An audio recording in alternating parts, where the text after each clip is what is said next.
Hi, everyone. Dorothea Hendriks here, your communication coach in presentation skills and in public speaking. Today, I'm going to share with you three pointers about the question and answer period. So many times when I'm coaching, people go, ah, ha, ha, ha. Or maybe they don't go quite that strongly, oh, ho, ho. But when it comes to handling the question and answer session, many people aren't comfortable. They don't like it. They don't want to go there. But what if, and this is the first point, what if you looked at the question period as a way to further your speaking goals?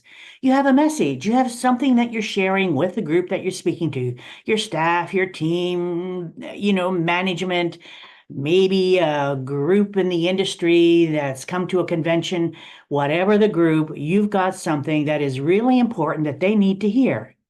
When people ask questions, the goal here for you as a speaker is to further your speaking goals. Make sure you drive home the message. This gives you an opportunity to answer questions with your message in mind when you respond.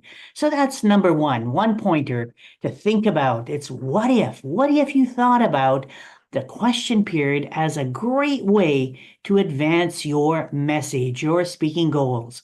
Number two, what happens if nobody has a question? Sometimes that can happen where nobody has a question. Then you, as the prepared and polished speaker, you have some questions in your back pocket or in your folder or on the desk or somewhere, but you have two or three questions prepared for that particular situation when nobody else has any questions that they're going to ask.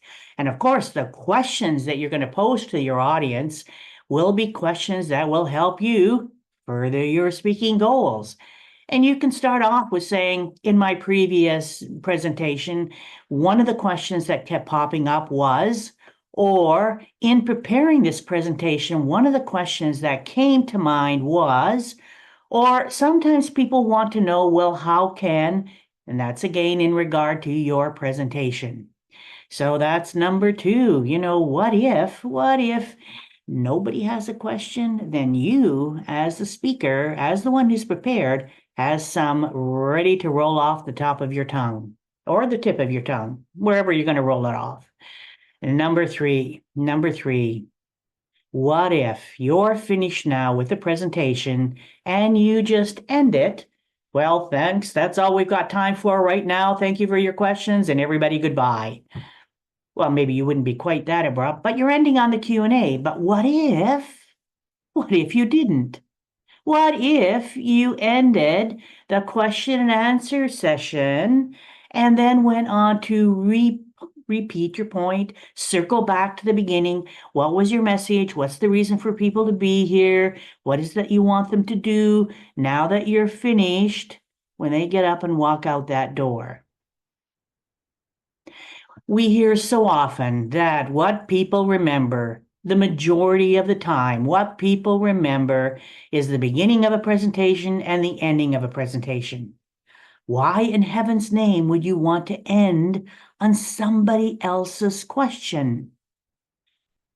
They've asked you a question which may or may not apply directly to your speaking goal, the outcome you want, your message. So why would you end on that? No, you can end on that question and then go back to reiterate, reaffirm, repeat your speaking goal. So what if you did that? What if you thought about the question period as a way to advance your goals? What if, when nobody asked the questions, you had some in your back pocket? And what if, instead of just stopping at the question period, cutting it off, you actually ended the question period and then finished your entire presentation, going back, reiterating your message, furthering your speaking goal of what you want people to do now that you are finished? What if? What if you gave those three pointers some serious consideration.